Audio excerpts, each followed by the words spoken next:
see you both. Thank you so much for your time. Good to see Good to you. see you. This is so exciting. It's crazy, right? Because like people are finally going to be able to see what you worked on. Max, I'm just curious to start with Yeah. you. Like, you know, I'm a filmmaker, so I think about these things. So you get these scripts, right, for young Sherlock, and at some point, you can kind of imagine as much as you want in your head, but then you get there, right, and you see Mhm. everything come to life. What was that like for you? Like, what was that like for you finally getting on set and seeing everything? Let me give you a very straight answer. I, like you, study the scripts, get very serious and excited by the scripts, and I also start to visualize how it's all going to be, and I start to prepare accordingly.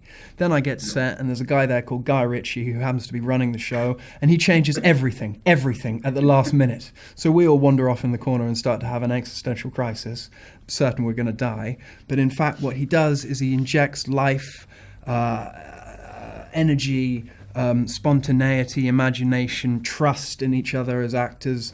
And I think what it achieves is not only, the detailed intellectual discovery that we know and love from Sherlock Holmes, but also the dynamism, the pace, the kineticism that we know from Guy Ritchie, and the humour that we know from Guy Ritchie, and he blends it perfectly. We saw it the other night with 1,000 people behind us, a 2-hour show, 2 episodes, and there wasn't a single person on their phone, not a single one.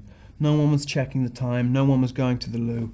They were all just engrossed, and that's a credit to the way Guy and Matthew work. We're all detectives watching young Sherlock. It's you're a detective watching this show. That's the best part about And it. that's as it should be. They're not spoon feeding us. They're not assuming No. we're stupid and we don't understand and need to be reminded of the plot points. They're following. We're in the room with them.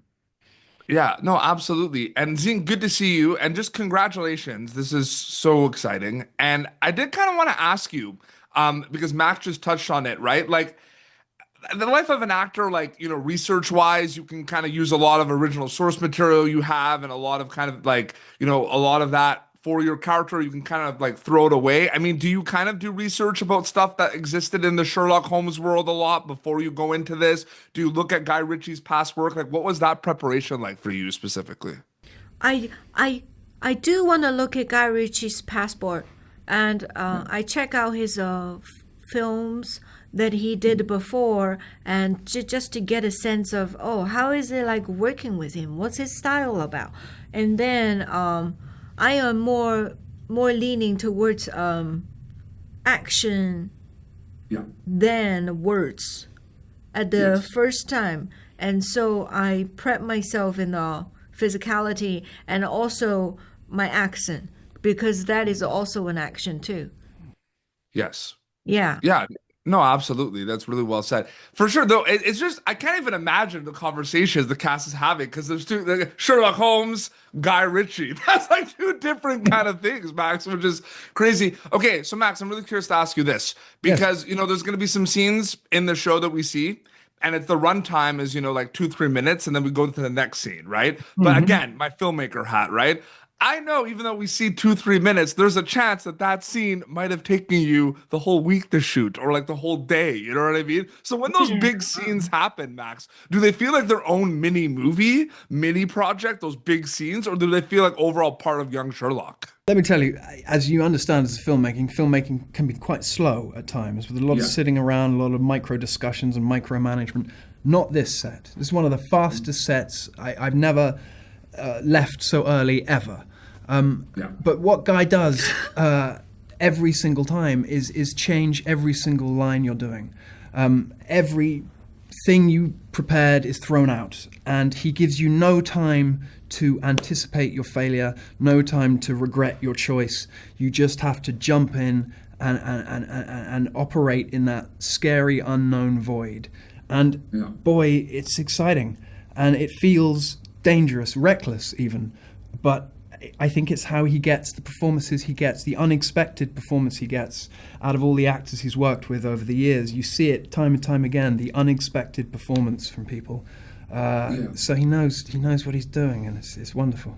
It's so good. You're all so good in this. I can't wait for people to see it. I'm just because I know the work that was put into this. So it's a beautiful feeling that, like, it's in all of your hands now, and then it's going to be disseminated to the world on Prime Video. Last I question for you. feel you, Peter, because for me as an audience, I love watching it, probably more than making it. So it's Yeah, really, really absolutely. enjoying. And then the last question I'm going to ask both of you. I know the answer to this question is usually no, because of the life of an actor. And Zine, I'd love you to kind of answer this, and then Max, you can kind of chime in quickly. But Yep. I know you're focusing on the character and the story. But given that this is kind of what we said, detectives are watching this, they're dialed in, they want to know everything with young Sherlock. Are you ever conscious or aware of the audience while you're making and filming young Sherlock? Or do you not think about the audience at all and just kind of like just focus on your character? Do you ever think about audience reactions scene at all, or like or what the Now I audience is think expecting? about it because I am also a part of the audience too. I am Yeah. looking at you. So my point of view is like a very an audience point of view, unless you drag me back into my actor's point of view. But while I was doing it, it wasn't like, um. So it's my job to fill in the moments to moments, beat Yeah. by beat. And it's Yes. their jobs to sew the entire things together. So they need to have that picture for how audience would respond. While my job is just to live the moment. And Yeah. I had spent, I have spent 24 hours is not enough to make this happen. So I did a Absolutely. really hard job. And Max, super quick, just kind of add to that. Like, I mean, maybe there's some moments where, like, at lunch or, Video Village, you're like, oh, wow, people are gonna really love this sequence. But maybe you just block that out completely. I actually I do. I block it out Okay. completely Okay. because I personally, and this isn't a funny ha ha line. I'm being serious. I'll have a nervous breakdown.